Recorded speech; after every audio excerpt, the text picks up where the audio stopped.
Hey, Ohio, it's November 24th, 2025. I'm sitting here waiting to pick up my daughter from dance, so I thought it'd be a good time to talk about these bills that are in our state house right now regarding education.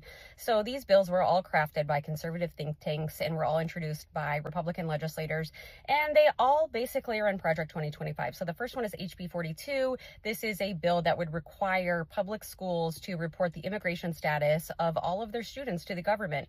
This just seems like a surveillance and monitoring system for them to do badness. The next one is SB 34. This is a bill that would require public schools to display certain historical documents in the school building. One of those documents they're including in that is the Ten Commandments.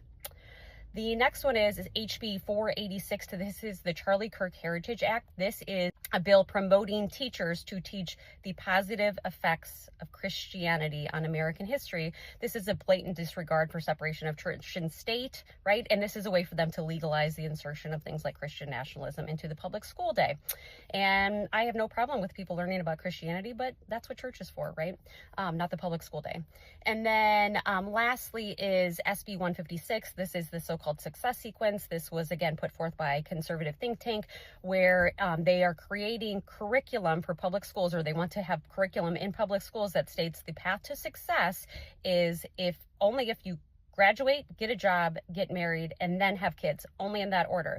So this is what they want to teach in public schools, which they are saying that they have data, this conservative thing, basically conservative groups, that shows that people that follow that sequence, they're less likely to be in poverty. Well, guess what? This is a perfect example of how association does not equal causation, right? Because who are the people that can usually follow that sequence in that order without any difficulty? It's people that are well-resourced, that aren't in poverty already. So they want to do this, and all it does is it puts focus on the individual. This is why you're in poverty, you silly goose. If you would have just followed these steps in the right order, you would have been fine, rather than addressing systemic problems that generate wealth inequality in our society and that keep people in poverty, right?